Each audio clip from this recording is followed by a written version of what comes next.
Vijayawada central నియోజకవర్గంలో ప్రధానమైనటువంటి ప్రాంతం ఏదైతే సింగనగర్ ప్రాంతం, సింగనగర్ ఫ్లైఓవర్ దగ్గర నుంచి వెళ్ళేటువంటి యొక్క దారి చూసినట్టయితే మొత్తం ఒక పెద్ద కాలువని తలపిస్తూ పారుతూ ఉంది. దాదాపు 6-7 అడుగుల లోతులో నీరు ప్రవహిస్తూ ఉంది. అంటే ఎందుకు ఇంత నీరు ఇక్కడి నుంచి వచ్చింది అనేది సమస్యాత్మకంగా ఉంది. ఎందుకంటే ఎప్పుడూ లేని విధంగా ఇటీవల కురిసినటువంటి 2 రోజులు భారీ వర్షం ఒకవైపు, అలాగే బుడమేరు కాలువ ఏదైతే అటు తెలంగాణ ప్రాంతం అయినటువంటి ఖమ్మం ప్రాంతం, అలాగే నూజివీడు తిరువూరు ప్రాంతం నుంచి వచ్చేటువంటి బుడమేరు పొంగి ప్రవహించి పొర్లిపోయింది. ఇదంతా కూడా విజయవాడ నగరాన్ని చుట్టుముట్టింది.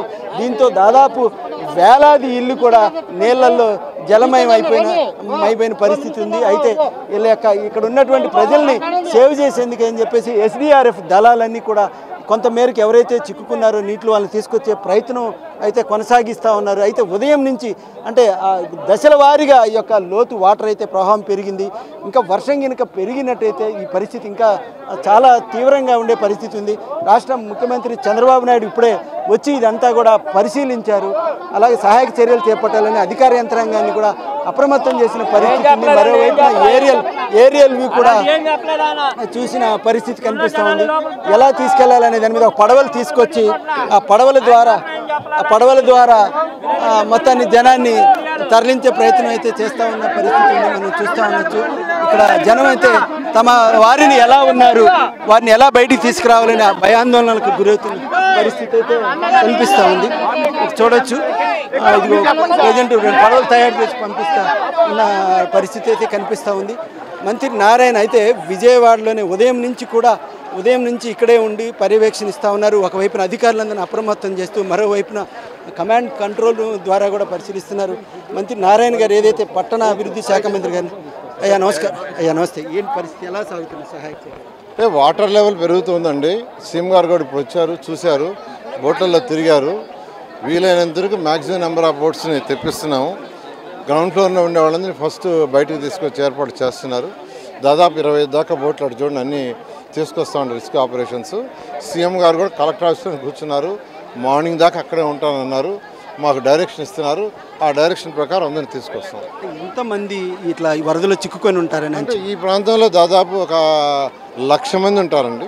1,00,000 మంది దాకా ఉంటారు. దాదాపు ఒక 35,000 ఇళ్ళు ఉంటాయి సుమారుగా. ఆ 35,000 నుంచి అందరినీ గ్రౌండ్ ఫ్లోర్లో ఉండాలని ఫస్ట్ చేయడానికి అవుతుంది. తెల్లవారు లోపల వీలైనందుకు అందరినీ తీసుకొస్తాం. అంటే గతంలో ఎన్నడూ లేని విధంగా ఈ బుడమేరు పొంగటం అంటే ముందస్తు ఎలాంటి సమాచారం లేదా, అంచనా వేయలేకపోయారా? గత 200 సంవత్సరాలు ఎప్పుడు రాలేదండి. అంటే అక్కడ యాక్చువల్గా కొంత బీచింగ్ జరగటం వల్ల వాటర్ ఇదైపోయి దానివల్ల వచ్చింది. ఇది అన్ఎక్స్పెక్టెడ్ది, అనుకోకుండా జరిగిన విషయం. అందుకని దానికి తగ్గట్టుగా చర్యలు తీసుకొడతారు. అంటే ప్రజలకి ఎలా అలర్ట్ చేస్తూ ఉన్నారు? అంటే ఒకవైపున తాగడానికి కనీసం నీళ్ళు లేవు, మరోవైపున పవర్ ప్రాబ్లం కూడా. 25 లక్షల వాటర్ ప్యాకెట్స్ తెప్పిస్తున్నామండి. అన్నా క్యాంటీన్ నుంచి 1,00,000 క్యాంటీన్ ఇప్పుడే యాక్చువల్గా ఒక 2,500 వచ్చినాయి. యాక్చువల్గా వాళ్ళు అరగంటకి ఒక 5,000 లెక్కన పంపిస్తూ ఉన్నారు. ఆ విధంగా ఏర్పాటు కూడా చేస్తున్నాం. చీకటి పడితే మళ్ళీ ఇబ్బందికరమైన పరిస్థితి ఉంది. ఎలా అందజేసేటువంటి మెకానిజం ఉంది?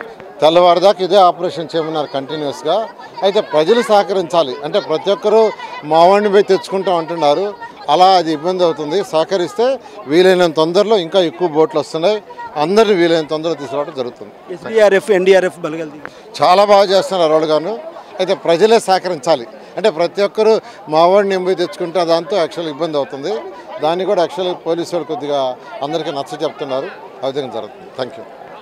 ఈ పరిస్థితి అయితే ఎప్పుడు ఊహించని విధంగా ఈ బుడమేరు పొంగి పొర్లింది. దీంతో ఎవరు ఊహించలేని పరిస్థితి అంటా ఉన్నారు. అయితే రాత్రి బవళ్ళు కూడా ఇక్కడే ఉండి సహాయక చర్యలు చేయాలని చెప్పి సీఎం ఆదేశించారు. ఖచ్చితంగా ఇక్కడే రాత్రి బవళ్ళు ఇక్కడ ఎవరైతే వరద నీటిలో చిక్కుకున్నారో వాళ్ళందరికీ ఆహారం అలాగే తాగునీరు సౌకర్యాలు ఏర్పాటు, ఎవరైతే గ్రౌండ్ లెవెల్లో ఉన్నారో ఇబ్బందికర పరిస్థితులు వాళ్ళందరినీ తరలించేందుకే బోట్లు అలాగే మెకనైజ్డ్ బోట్లతో పాటు ఎస్డీఆర్ఎఫ్ దళాల నుంచి నిత్యం అధికారులు మంత్రి అంతా కూడా పర్యవేక్షిస్తున్నామని చెప్తున్నారు. అయితే ప్రజలు సహకరించాలి. ఏంటంటే అనుకోని ఊహించని విపత్తు వచ్చింది కాబట్టి ఎవరికి వారు కింద ఉన్న వాళ్ళు పైకి సురక్షిత ప్రాంతానికి వెళ్ళాలి.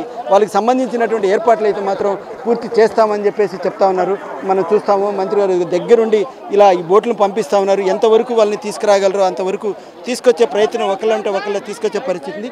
అయితే చాలా ఒక పెద్ద విపత్తులాగైతే మాత్రం చెప్పొచ్చు. ఎందుకంటే జల దిగ్బంధం ఒక విలయము పర్వతాలయం వచ్చి, ఎందుకంటే దాదాపు కొన్ని కిలోమీటర్ల కొలది 7-8 అడుగుల నీరు ప్రవహిస్తున్న ప్రధాన రహదారి అంతా కాలువను తలపించి ప్రవహించడం అనేది మాత్రం ఎన్నడూ ఊహించలేని పరిస్థితి, ఎప్పుడు జరగని పరిస్థితి కావడంతో ప్రజలైతే ఆందోళన చెందుతున్న పరిస్థితి ఉంది.